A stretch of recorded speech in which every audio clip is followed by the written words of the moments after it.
नमस्कार। आजका मुख्य शीर्षक समाचारहरू। प्रमुख निर्वाचन आयुक्त पद रिक्त थपलियाको विदाई। कांग्रेसले समस्या भन्ने होइन, समाधान दिनुपर्छ, गगन थापाको भनाई। प्रधानमन्त्री र शिक्षक महासंघका पदाधिकारी बीच छलफल। पोखरा विमानस्थलमा अनियमित बारे छानबिन समितिमै विवाद। संसदीय उपसमितिका आधार सदस्यले गरेनन् हस्ताक्षर। प्रमुख निर्वाचन आयुक्त दिनेश कुमार थपलिया आफ्नो 6 वर्षको कार्यकाल सम्पन्न गरेर विदाई भएका छन्। शुक्रबार आफू पद सम्हालेको 6 वर्ष पुगेकै दिन उनी निर्वाचन आयोगबाट विदाई भएका हुन्। थपलिया 2076 साल वैशाख 6 गते प्रमुख निर्वाचन आयुक्त पदमा नियुक्त भएका थिए। उनले विदाई कार्यक्रममा आफ्नो 6 वर्षको कार्यकालको अनुभवलाई लोकतन्त्रको दृष्टिकरण र निर्वाचन व्यवस्थापन सुधारका लागि सृजनात्मक चिन्तन र अनुभूतिको आत्मदर्शन गर्ने महत्वपूर्ण अवसरको रूपमा लिएका बताए। थपलियाको विदाईमा आयोग सभा हलमा विशेष कार्यक्रम गरिएको थियो। कार्यक्रममा आयोगका पदाधिकारी एवं कर्मचारीहरूको उपस्थित थियो। थपलियालाई निर्वाचन आयुक्त रामप्रसाद भण्डारी, जानकी कुमारी तुलाधर र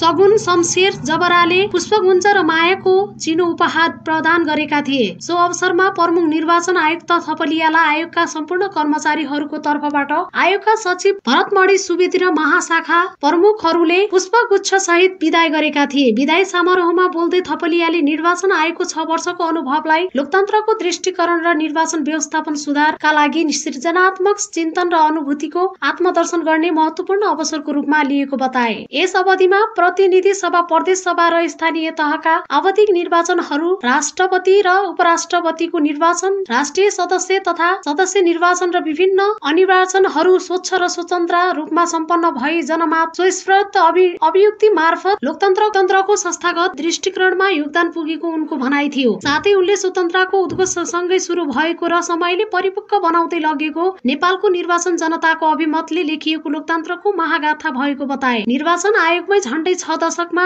भोगेको राजनीतिक व्यवस्था, निर्वाचन प्रणाली र निर्वाचन व्यवस्थापन प्रक्रियामा उतार चढाव पूर्व यात्राले निर्वाचन लोकतन्त्रको आत्मा हो र नागरिक सहभागिता भएको त्यस्तो प्राण हो भन्ने स्पष्ट सन्देश प्रभाव गरेको पनि उनको भनाइ थियो। उनले निर्वाचन आयोगमा क्रियाशील रहँदा नेपालको संविधानबाट आयोगबाट प्राप्त कार्यक्षेत्रभित्र रही प्रचलित कानून बमोजिम निष्ठा र इमानदारी पूर्वक आफ्नो कर्तव्य पूरा गर्ने प्रयत्नशील भएको धारणा पनि राखे। आयोगको इमानदार प्रयासमा अमूल्य सहयोग र सहजीकरण गर्ने सबैप्रति उनले क्रियागाता पनि व्यक्त गरे। नेपाली कांग्रेसका महामन्त्री गगन कुमार थापाले वैदेशिक रोजगारहरूको क्षेत्रमा देखिएको समस्या समाधान गर्नका लागि मिशन रोजगारी राष्ट्रिय अभियान सुरु गरिएको बताएका छन्। शुक्रबार नेपाल लोकतान्त्रिक वैदेशिक रोजगारबाट व्यावसायिक एसोसिएसनद्वारा काठमाडौँमा आयोजित कार्यक्रमलाई सम्बोधन गर्दै महामन्त्री थापाले यस्तो बताएका हुन्। उनले वैदेशिक रोजगारमा देखिएका समस्याहरूको समाधान गर्नका लागि पार्टीका अर्का महामन्त्री विश्वप्रकाश शर्मासँग मिलेर उक्त अभियान सञ्चालन गरेको दावी गरेका थिए। उनले वैदेशिक रोजगारको क्षेत्रमा तिरस्कार र गालीको क्षेत्र बनाउन